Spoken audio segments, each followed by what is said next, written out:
Hi, this is Graphically Alex coming at you with all things fat related. If that's something that interests you, please subscribe. I'd love to have you. I'd also like to remind you to turn on the notifications if you like the channel so you can make sure every video is sent to you.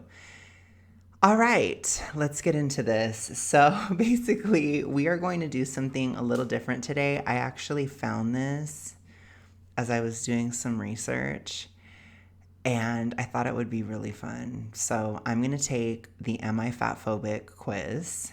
We're going to read the little article before. We're just going to go through some of the rhetoric, get a little warm up, get things prepared, and then we're going to get right into it. So let's go ahead.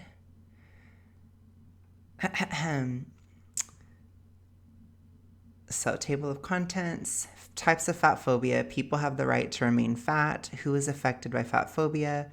What can we do to get past being fat phobic? And 19 questions. Am I fat phobic quiz? Let's do this, y'all.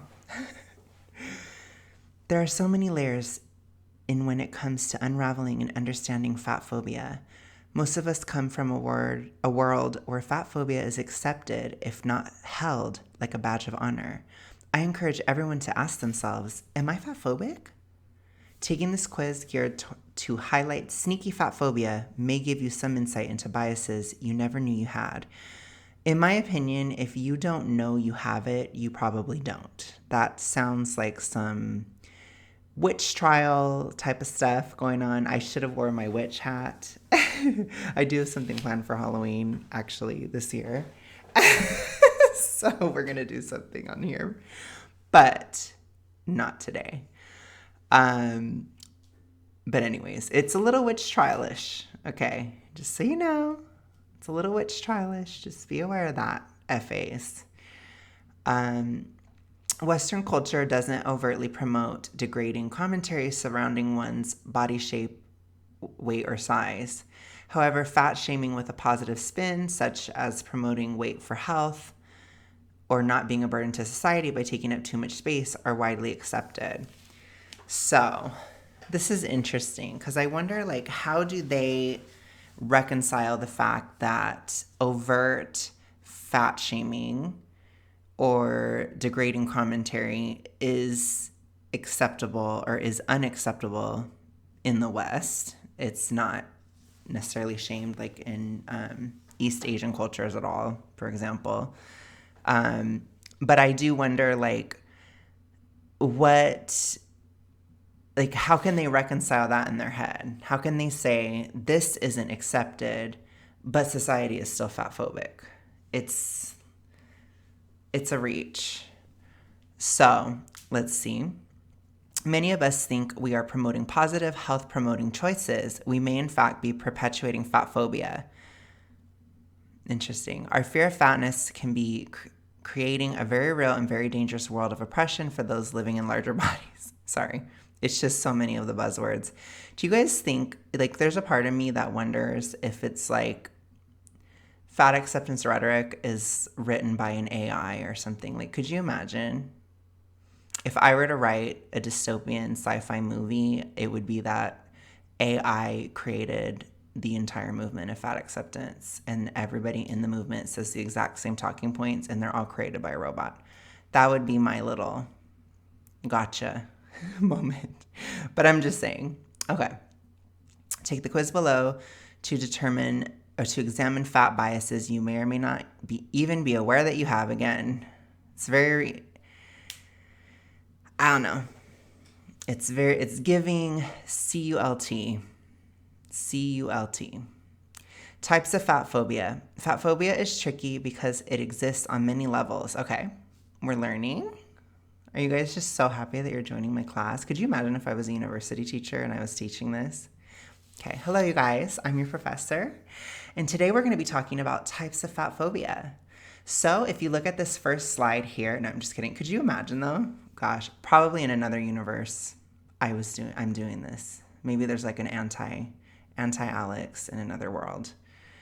Maybe it would, instead of Graphically Alex, it would be, I don't know, politically correct Alex or something. Okay, let's go. Well, Okay, while we can independently uphold or tear down some of the oppression against fat bodies, much of the oppression against those in larger bodies can be outside of our direct control. Gosh, the pesky world of you can't control everybody's thoughts and behavior. What a problem, isn't it? Here is a breakdown of some of the ways fat phobia exists in Western culture. Okay, let's go. Intrapersonal fat phobia. How individuals see themselves as being fat or thin. Does not reflect physical space taken up in the world. Okay, this is not a good slide. Internalized ideas about how one ought to look and present themselves to the world. Okay, so I'm seeing a lot of emotional things, which I'm not saying that these emotional aspects are not relevant, but I am saying that these emotional aspects are not the most important aspects of the weight debate. I do struggle with my own identity sort of shifting as I'm getting out of supermorbid obesity. I'm very close. And on an emotional level, it does affect me and it does scare me a little bit. I'm not going to lie. So I can understand some of this, but I think that is as a result of growing up in a fat acceptance culture in the West, which a lot of people don't understand, but a lot of these tenets of fatness, like that your weight is your identity, that is a fat acceptance talking point that has been drilled into our brains in the West for quite a long time. Fat liberation and all that, it really was it became a thing like in the 60s and 70s. So those of us that were born 80s, 90s, and later, we've already been steeped in this type of rhetoric, these types of mindsets, which there are then, people that disagree with these mindsets, but they still give it legitimacy. And even in myself, I still have those internalized messages like my identity is tied to my weight, but it's not true. So so I'm arguing the exact opposite here. I think because we were taught a lot of fat acceptance rhetoric at a young age in the West, we believe that our weight is tied to our identity. I don't think other cultures feel that way at all. I think that idea would be very alien to other cultures, and probably for good reason. I don't think these ideas are very healthy. Anyways, most common fat phobia experienced across all body sizes. For example, a small body person may have the exact same body dissatisfaction as a larger bodied person. Difficult to people to focus on moments and pleasure as they are preoccupied with their own body size. Internalized fat phobia. Okay. So these are all like the internal things, which again, this is very emotional. There's no thoughts about health. There's no thoughts about like how this is going to affect the longevity of our life, how this is affecting how we feel on a day-to-day basis on a physical level. This is all emotion-based. Interpersonal fat phobia. How others in the world view and respond to our body, weight, shape, and size. So this is something that I was telling you guys about in the last moment, is because our culture is steeped in fat acceptance, we believe identity is shaped by weight, or that our weight shapes our identity. So within society, even as I lose weight, people do perceive me differently, but that's only because they've already internalized the message as well. So a lot of what I'm trying to do on this channel is I want that to go away. I want us to not exactly be always fighting against fat acceptance. I want fat acceptance ideology to go away, to not even be a thought. My goal is for the future for not even think of this ever at all. For it to be washed away as if it never happened. That is what I want, which I know that's a very lofty goal, but I'm gonna do my best. We shoot for the stars, right? Because this is very toxic and deadly. So let's go ahead and continue. Places clear distinctions between fat-bodied people and thin-bodied people. Okay? Again, I don't think that they realize that by their own definition, they are fat phobic. You guys often commit interpersonal fat phobia by your own definitions. How many fat acceptance TikTokers have we seen go into how a thin person's experience is nothing like a fat person's experience, and a fat person's experience is nothing like a thin person's experience? You are creating and upholding and enforcing these distinctions. I don't do that. I don't at all. Here we keep it physical. We keep it on the ground where it belongs. Our bodies are physical. Let's keep it physical. Okay.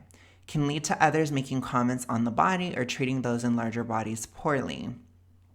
Okay.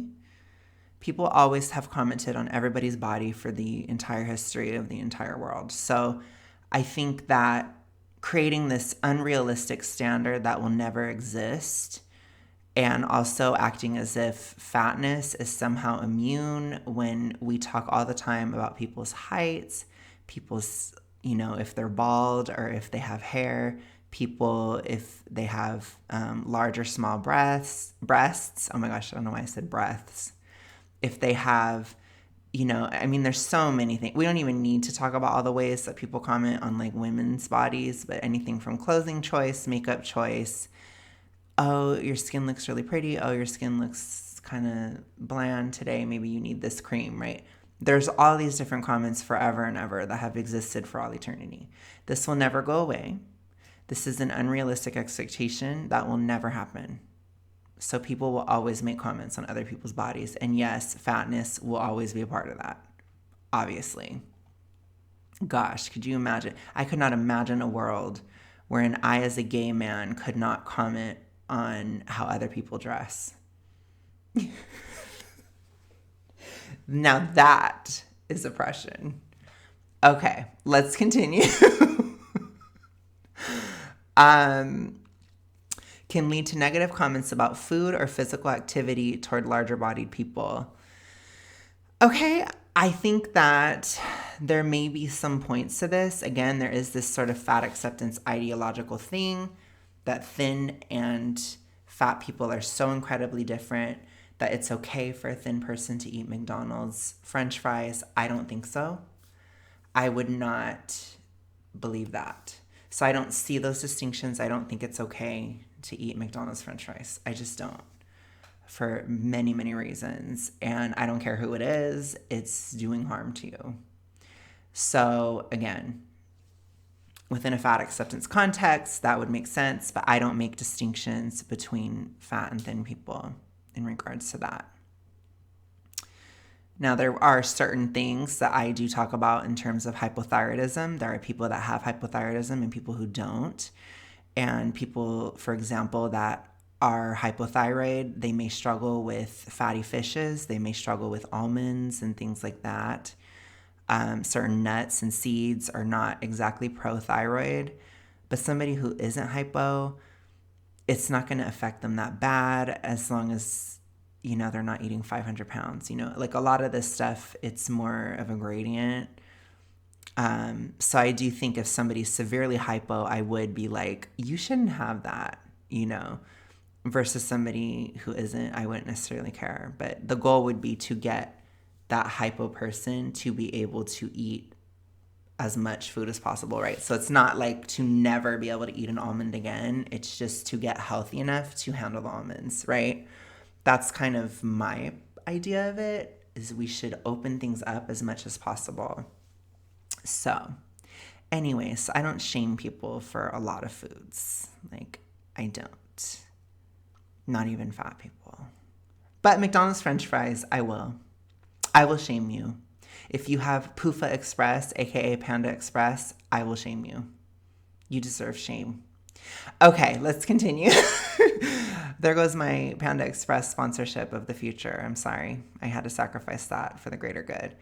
Now, let's continue. Where we may see unearned privilege given to thin-bodied people. Okay.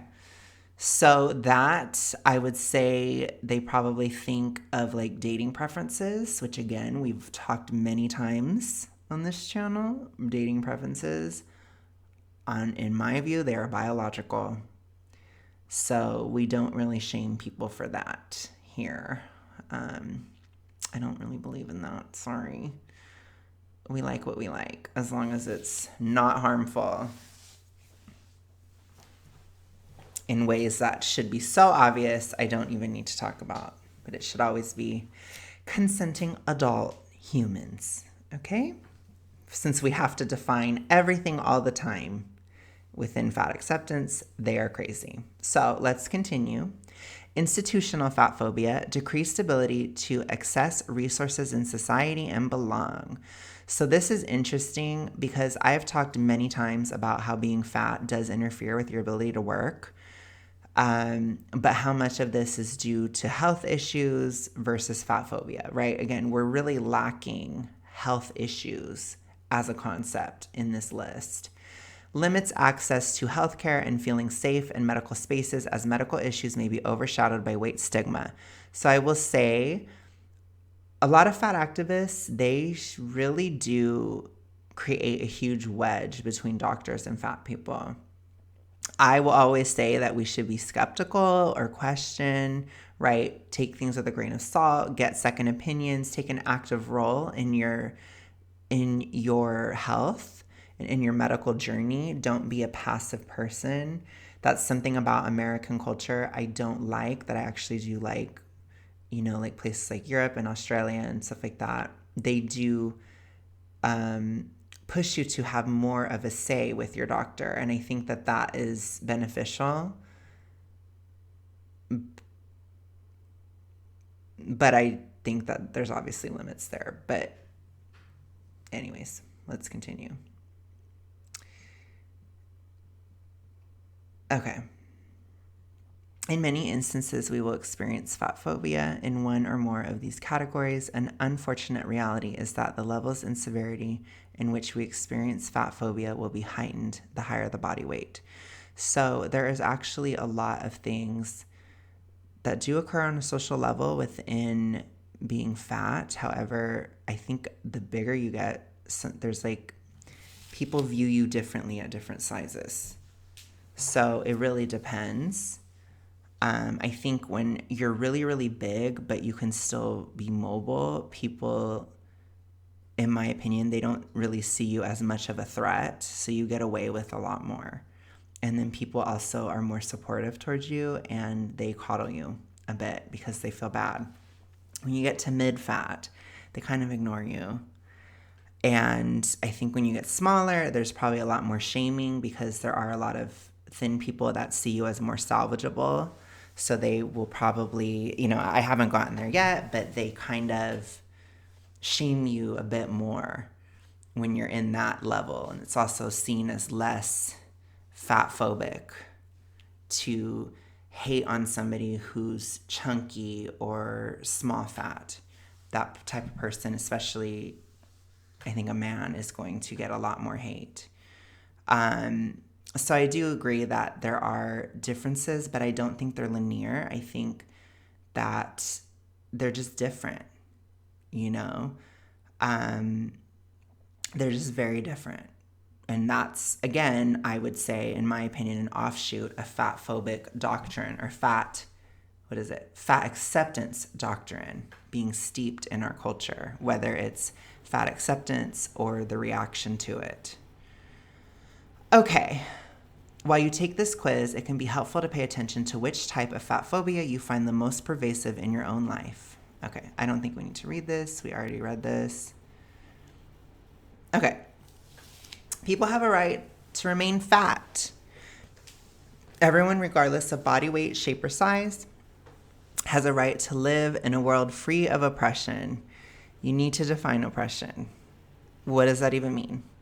If gravity is oppressing you, it doesn't matter how much you want things to be different, they're not going to be. Gravity is going to exist. The heavier you are, the more of a strain it will be on your bones, joints, the harder it will be to move around, the more the hormonally active fat on your body will wreak havoc and create hormonal storms within your mind and your body. Everyone in all body sizes should be extended equal access to healthcare. Again, it depends. I mean, on your system. I don't know whether it's socialized or not. That's a totally different question, in my opinion. It doesn't have to do with size. Spaces to exist safely and comfortably. Again, I mean, sure, but the world isn't perfect, right? How do we come to that conclusion? People can't even agree on that. They can't agree if having cops is good or not, for example.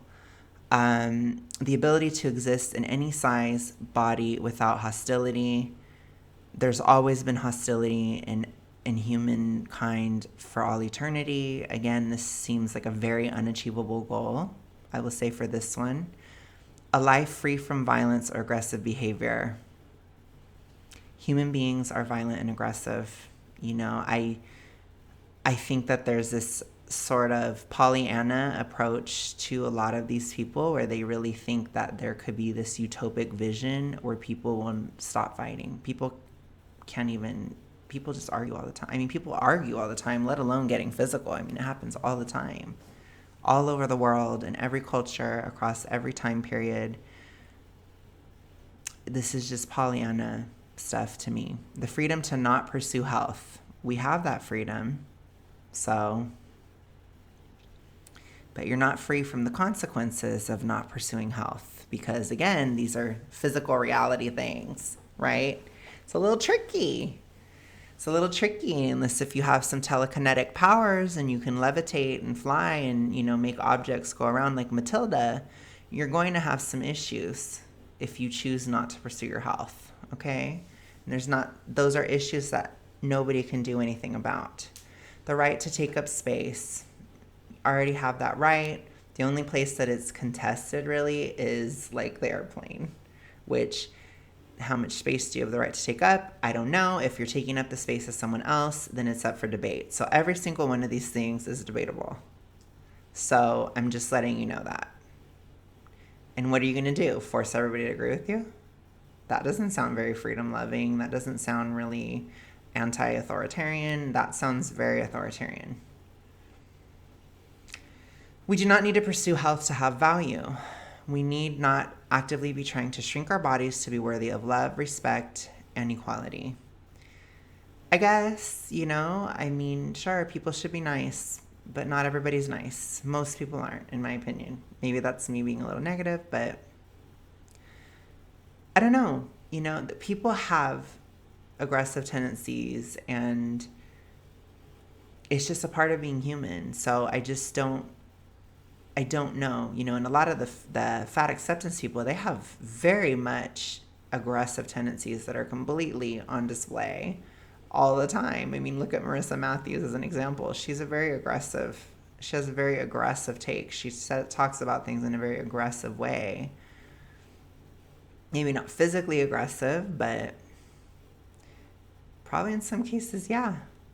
Who is affected by fat phobia? No bodies are safe from the impacts of fat phobia. Even the smallest bodied individuals are often plagued with ideas from diet culture that instructs us to fear fat bodies, keep all bodies from changing, idolize only one body type as being healthy and ideal, view bodies getting larger or being large as those which belong to someone with a lack of discipline, laziness, and mental health issues.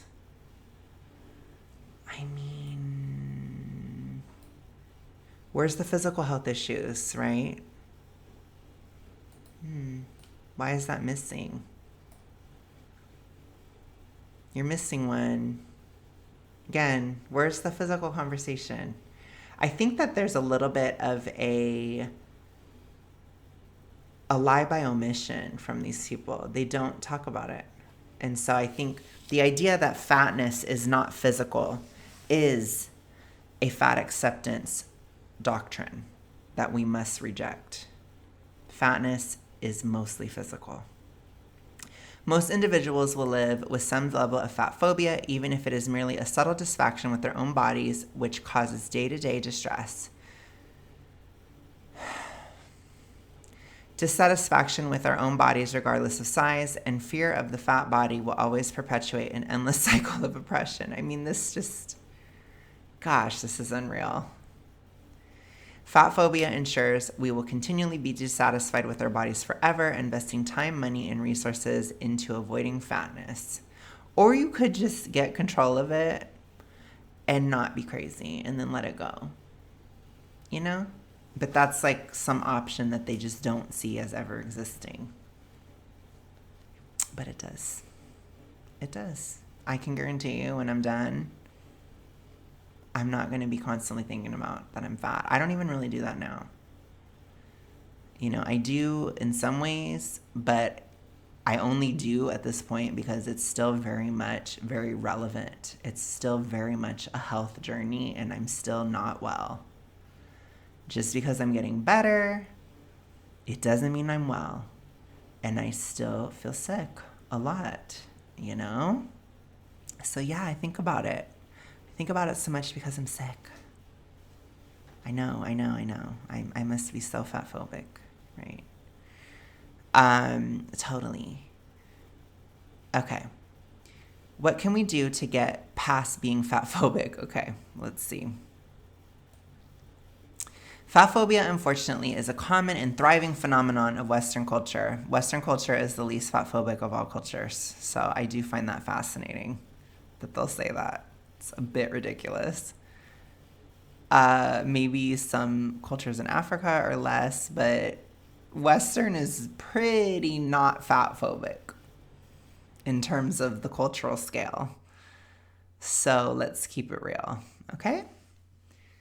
We should not view ourselves as being bad or wrong because we assimilated the information that was handed to us by previous generations. I would say the same thing to all of us. We have assimilated these FA talking points from previous generations without realizing it sometimes. However, it's important that we dismiss actions and systems that hold fat phobia in place. Here's a few simple ways to get started. Let's see if we can use any of these in terms of like what fat phobic or fat acceptance rhetoric we may have internalized or what reaction to fat acceptance rhetoric we may have internalized. That's interesting. Explore and learn everything you can about the Haze movement. No, I don't agree with that. Examine how you feel about fat bodies honestly. Yeah, I agree. So with this, it'd be like, do you find them unattractive? Yes or no? If you do, then just own that. You know, don't put somebody through something or let them know. Because again, you can lose weight. So it's not even like a particularly harsh criticism in terms of dating because you can do something about it. And again, if you're into somebody who's like ridiculously skinny, right, or unhealthfully skinny, that would be an FETISH of some sort. That is not healthy, similar to being into extremely morbidly obese bodies, right? Not a healthy one. Okay. If negative thoughts or emotions come up, ask yourself where it's coming from. What part of you is feeling insecure and why? I would say I think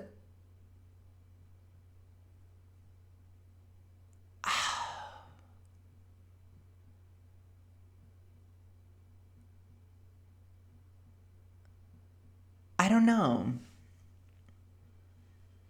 I think when I see, like, there have been times when I've seen really, really big people and I was kind of disgusted.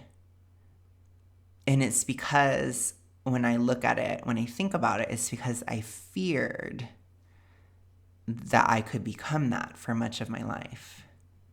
I had a lot of fear that I would become that big, that I would become 400 or 500 pounds. It was a real risk for me and it scared me. I think because I internalized the fat acceptance doctrine that weight gain is inevitable and weight gain will happen to everybody and weight gain cannot be stopped. And that The fatter you start, the younger you are, the fatter you will be. That is the fat acceptance doctrine that was instilled in me. And so when I see people like that, I still think, oh my God, I couldn't be that. But upon reason, I know I won't. Because I can let that go. So then I don't feel that way anymore. You see? Try not to simply dismiss fat-phobic thoughts as bad or rude. Work all the way through some of the thoughts that may have led to the thought coming up. I just did. Advocate for equal access for all bodies in public spaces. I agree with that. Like I've said, I think we need to be the best way to help fat people is to get them to live their lives, get them out of the house. And in order for fat people to be able to do that, especially hugely fat people, it has to be as supported as possible, right? So obviously we can't control everybody's behavior, but don't be unnecessarily rude to somebody. Don't be nasty. Don't discourage somebody from doing stuff in their life if they're really fat. Really, really, really fat people are more sensitive because of certain hormonal factors and mental health issues that go along with being that big. And so you need to not be, really mean to people or exclusive or excluding or all these things. Like, if you really want to help, just don't make it a big deal that they're fat, and just invite them out more. And you want to do this when they're younger, right? Or like when people are younger so they can turn it around from a younger age. I've been watching Nightlight here on YouTube, and she's young and she is turning her weight around at a young age. I am so happy for her because she never got to morbid obesity. She's never going to have to go through so much of what I've gone through. And I can't even imagine, what someone like Big T Bariatric here on YouTube, what someone like him has gone through. I never got that big. And I'm sure he's happy for me that I'm turning it around before I ever got to 500 pounds or whatever. It's like, it's good to turn it around as soon as possible and as young as possible because it is easier to get to a healthy weight from a younger age. So it's like, yeah, work on this from the start, Okay, shoot down diet and weight talk on the spot. Okay. Especially if you have the privilege of living in a smaller body where it is often more safe to do so. Oh my gosh. Okay, I don't think there's anything wrong with diet or weight talk. I love it. I think a lot of women love it. I think a lot of gay men love it. I think even a lot of straight men love it. I think it's just a thing. So just get over it. People talk about how their bodies look all the time. We should have a right to talk about our bodies. I mean, this is just ridiculous. They don't want us to acknowledge that we live in a physical body. It's really bizarre. Advocate for all bodies in healthcare spaces. For example, refuse weights unless medically necessary at the doctor's office. Oh my God. There's nothing fat-phobic about weighing somebody. I mean, that's just delusional. Again, they don't want physical reality.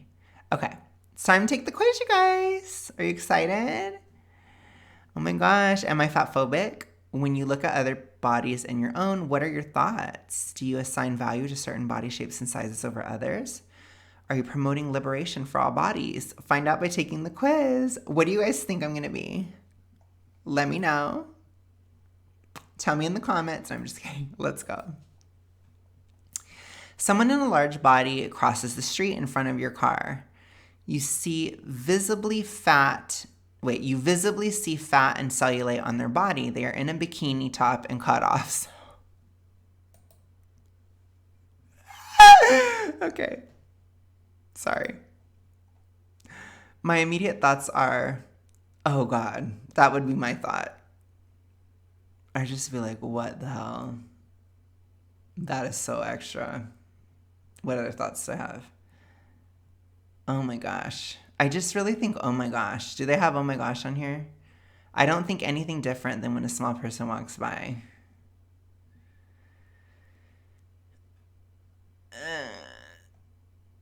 I hope I don't ever get that big. They should dress for their body type. At least they're getting exercise. That person doesn't take care of themselves. Gosh, I don't think any of these. Where's my oh my god? Where's that?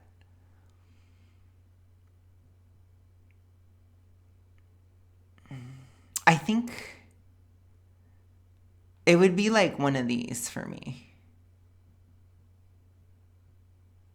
But this is a little much. I think I would probably say this. Okay. I would be happier in a smaller body. For me, yes, I would. Your cousin Emma has lost a substantial amount of weight, at least 4 dress sizes. Emma has always lived in a super fat body. Your first thought is, that's amazing. Yeah. To congratulate her, she's obviously been doing positive self work. I'm concerned. I body check myself. I'm concerned, but only if the weight loss is rapid. I feel happy Emma has lost weight. She's healthier. I think I would congratulate maybe, or I just feel happy. I don't know. I'm not really one to like comment on it that much. Like it would depend. Well, my cousin, if it was my cousin, like his family is a little different.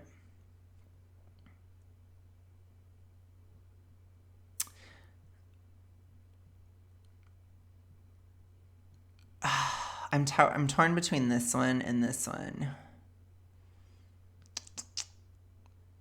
Cause super fat, that's big.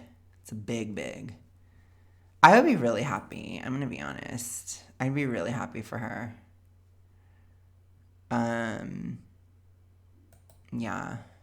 The doctor tells you your son, daughter, niece is overweight. Your immediate response is to limit the sweets. I don't change anything. I will say right off the bat, I would just, first of all, I'd probably realize it because I probably would monitor it in and of myself. But I've always talked about I would really change the seed oil consumption. Again, I'm very much a believer in that. So I would start making sure that there are treats at home, right? So I'd start shifting the baking goods and stuff and not letting them have these oils in them and stuff. I would avoid fast food. I mean, I probably would do this anyways, to be honest, which would mean my son, daughter, or niece probably would never be overweight if I had anything to do with it. Like, certainly my son or daughter, they probably wouldn't be. Just saying. I probably would have monitored it. But anyways, limit the sweets, not necessarily. I'm not an anti-sugar person. But I would shift the sweets. So we'd definitely have to look at, there's not going to be Twinkies and Ho-Ohs and stuff like that in the house. Like, no way. We're going to make our own cake. We're going to do our own little stuff, like, different. Then you're going to have an easy, or like a normal amount. So I don't change anything in my home. I make sure I have a variety of foods stocked in the home, including chips, cookies, fruits, and veggies.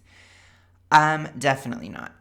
So no to that one. I would not have chips in there unless if they were made in a different oil.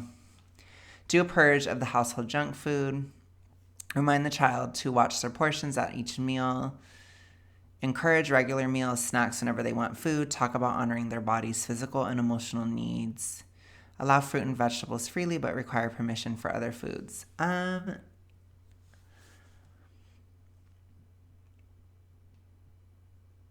mean, maybe purge the house, I guess. I don't know. Like I said, I don't think this would happen to me. And then where's the part where it's like I would get more activity in too? Like, I think that's a major thing for children. I wouldn't shame my kid because I'd take responsibility. I'd be like, oh gosh, like they're fat because of me, so I wouldn't blame them. But I think I would just up the activity, change the sweets around, make sure I'm cooking good meals, getting good nutrition in, that kind of thing. I'd probably get on their case if they're eating a bunch of crap at school or something, but I kind of want to homeschool anyways, so I don't know, you guys. This just doesn't apply very well to me. I guess this one, but it would be anything seed oil related. Okay, at what point do you feel weight compromises health for a 5'2" woman? Oh, God. 5'2", I would say probably 180. You're getting there. But it's not that severe. But 5'2" is pretty short. But I would say definitely 200. So this I'd be like, ooh. I guess I'll say 180, honestly. Obesity is a crisis and more people are fat than ever. This leads to health problems that cost taxpayers money. True. Gosh, I'm going to get like the most fatphobic answer on this quiz. People in small bodies work out more than people in larger bodies. No, I don't agree with that.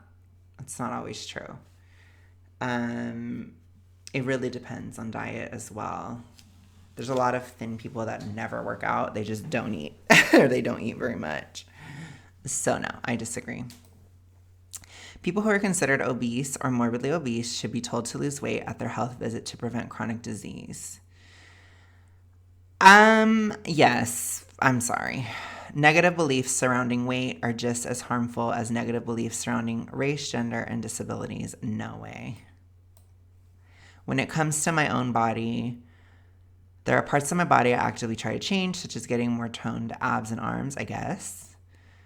I do not try to change my body weight, shape, or size. I think I need to shrink my body and try to do so regularly. That's a weird thing to say.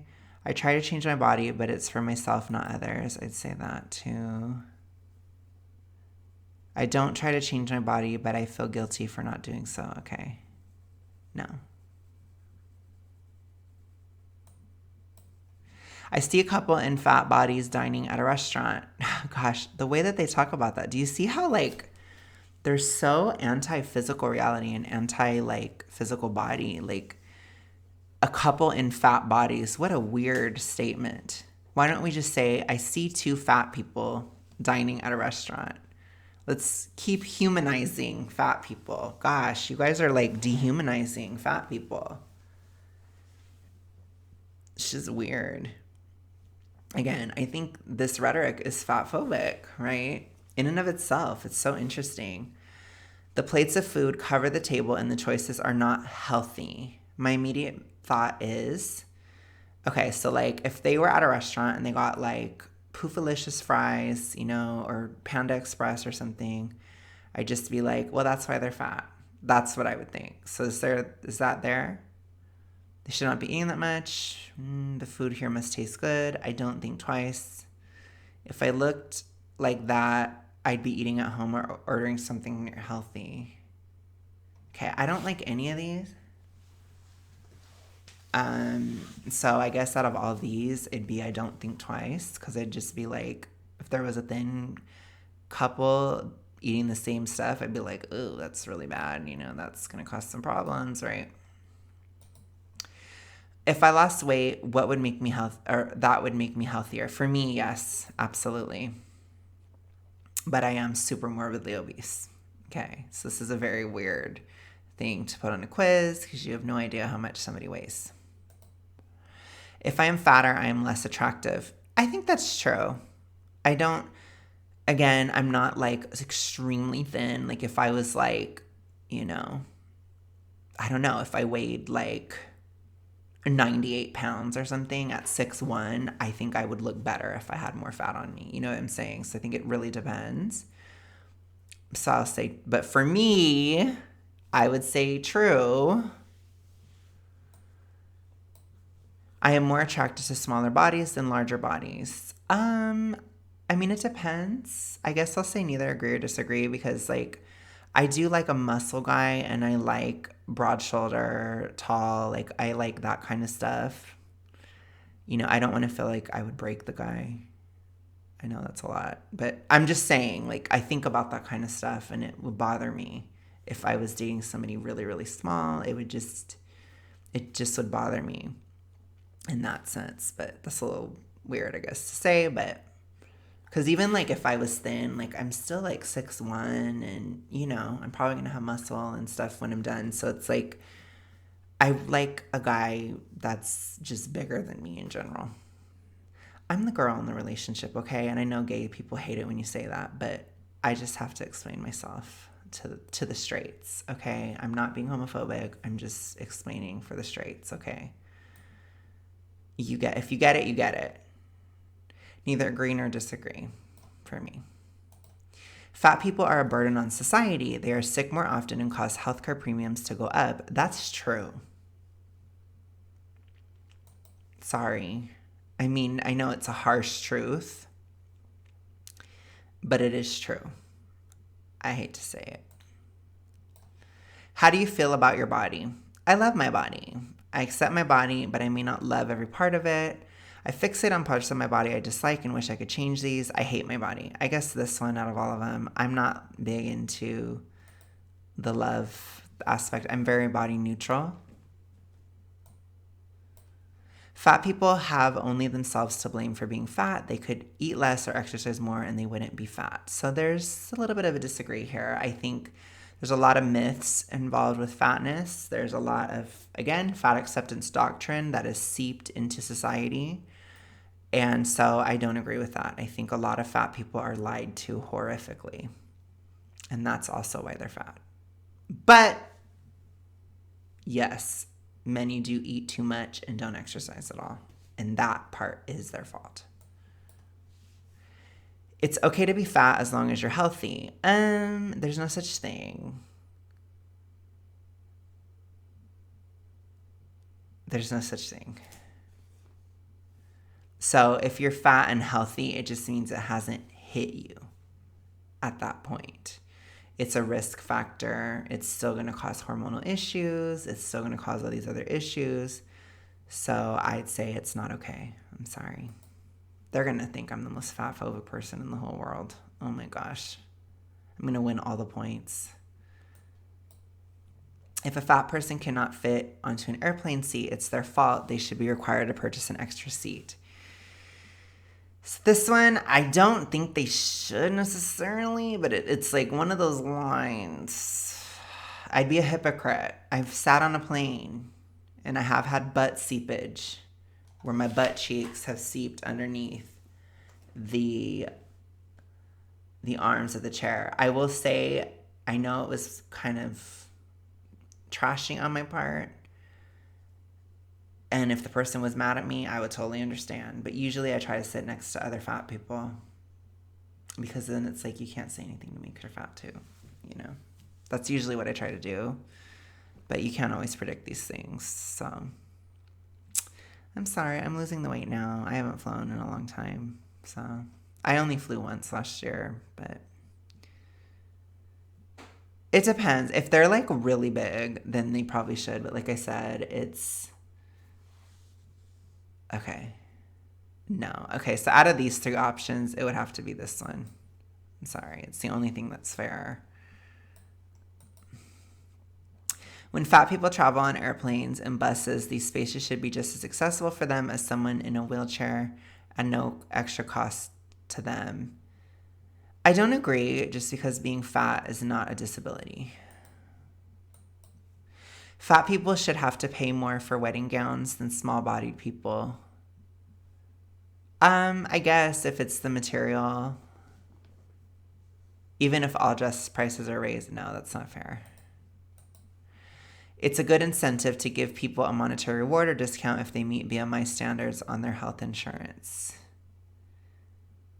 Maybe. I think that would be good. Oh my God. They're going to really hate me. Are you guys ready? Oh my God, are you guys? I will say, though, that BMI is not the best. I would want more of a body fat percentage. I think that's better. Okay. Let's see. Oh my God. Okay, you guys ready? Your fat phobia is showing. Your inclusion of other humans based on body size has limits. This is harmful. Answering some of these questions in this quiz probably really challenged some of your core beliefs. That's okay. This is super normal. In fact, it's where pretty much everyone starts out when they want to recognize the biases they may have against other humans. The fact that you are even here taking this quiz shows me that you are a loving and caring person who, like the rest of us, has been completely swindled by the bullshit which is diet culture. Recognizing your bias is the first step to ditching fat phobia. We are all participants in the system of oppression, which is diet culture. However, how we choose to advocate for all bodies determines how you influence the system. You can either contribute to holding up this toxic system of oppression by promoting fat-shaming beliefs or be part of the resistance that tears it down. False choice. You're wrong. False choice. Here are some tips to help you on your way to being fat positive. No, thank you. I'm not death positive. Okay? No. Learn all you can about body liberation and fat positive movements. Well, I do what I can. I do watch a lot of the content. Dig into Hayes podcasts and blogs. I should. Oh my God, we should do that more. I should do some blogs. Subscribe to this blog. No, thank you. Maybe I should. Just kidding. I'm not going to. Get comfortable with feeling uncomfortable.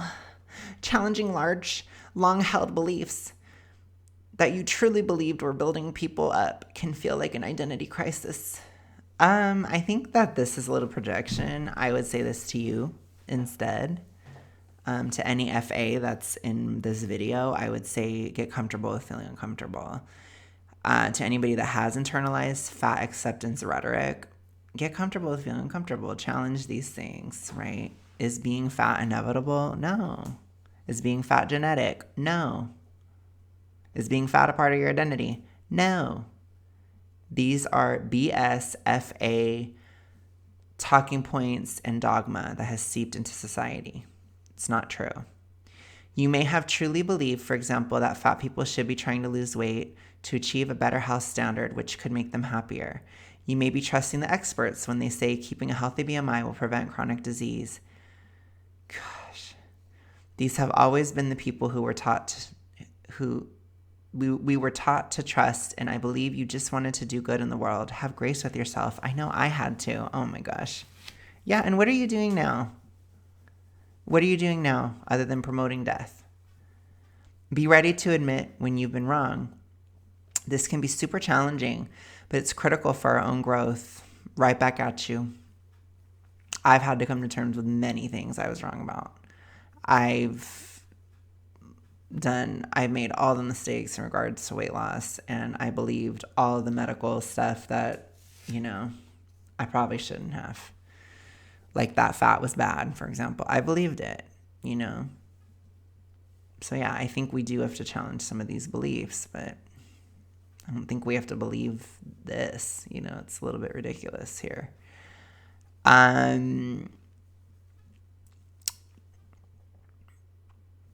Be ready to admit when you're blah, blah, blah. This can be super challenging, but it's critical for our own growth. Coming home to our own bodies and honoring that all bodies are good bodies.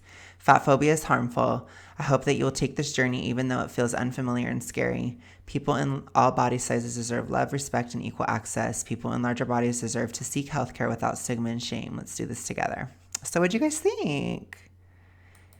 Do you guys feel like you really learned something? Ooh, I was like way up in the grill. Do you guys feel like you learned something? Let me know down below. Let me know if you're willing to challenge your fatphobic beliefs. And remember to subscribe to the channel and like the video and everything. I loved this. I know y'all love the long stuff. I know my long video peeps. I love you too. Period. I'm a long video person, so I provide. I do. I don't know what I'm doing. Anyways, you guys, have a good day, night, whatever. I will talk to you guys later. Bye.